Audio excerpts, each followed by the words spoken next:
Welcome back to another instalment of New Zealand's Bird of the Week, where in this video I will be talking about the Silvereye, birds that having recently arrived in New Zealand have managed to establish themselves as one of the most common New Zealand birds. I hope you enjoy. Silvereyes, or wax-eyes as they are also known, are small songbirds somewhat smaller than house sparrows that are immediately recognisable by their distinctive white eye ring made up of surrounding feathers.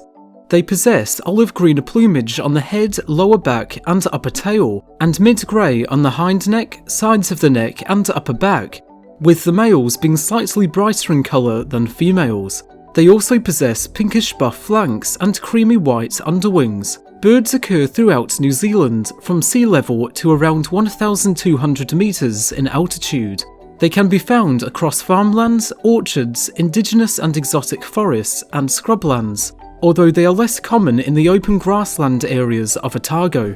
Birds are omnivorous and eat a range of small insects such as aphids, caterpillars and flies, even gaining a positive reputation in controlling these pests, being given the alternative name of Blight-bird, although they have also garnered a reputation as a serious pest by orchardists and some gardeners, as being so small are able to completely ignore bird nets, popping in and out at will.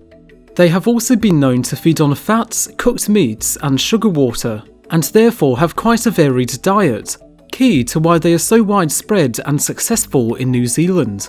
Birds make a range of clear, often high-pitched and melodious calls, including warbles and trills, and is often repeated and used in a wide variety of contexts. They are most likely to be mistaken for either redpolls, dunnocks or sparrows from a sufficient distance, although they can easily be differentiated due to their different calls, size and coloration.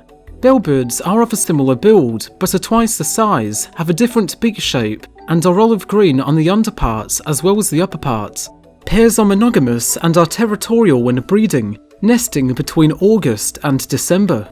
Nests are made in the outermost branches of trees, shrubs and tree ferns, mostly more than 8 metres above the ground, and are well built, delicately cup-woven into small branches and comprise of moss, lichen, fine twigs, hair and spiderweb. 2 or 3 clutches can be raised during a season with 2 to 5 eggs per clutch, with eggs being pale blue and laid at 24-hour intervals. Incubation is shared between both sexes and takes 10 to 12 days, with the young being altricial, blind and naked when hatched apart from 2 small tufts of down on the head. Their eyes open after 4 days and are able to fledge at 9 to 11 days old, with both sexes feeding fledglings. Silvereyes stay in pairs all year, but in the winter form large flocks, often flying at night to search for food.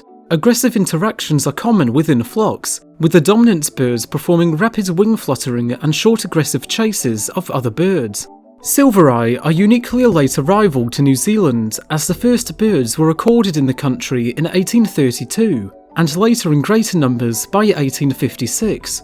Birds were swept eastwards by a storm during a northern migration, and due to their strong flying capabilities, being able to cross the Bass Strait, an astonishing feat given that they are only 12 centimetres long and only weigh a few grams, were able to make the journey across the Tasman to New Zealand. As an apparently self-introduced bird, they are protected as a native New Zealand species, and due to their population, range and breeding habits, are ranked as least concern by the IUCN. Due to their recent arrival, the Maori name being Taho literally means stranger, or more literally, new arrival. And with that, I thank you for watching this instalment of New Zealand's Bird of the Week. For next time, you are now able to vote for the Australasian crested grebe, that with their bizarre mating displays and poor ability to walk on land due to their intriguing anatomy, are surely some of New Zealand's more unique water birds. And with that, I'll see you next time, whenever that may be.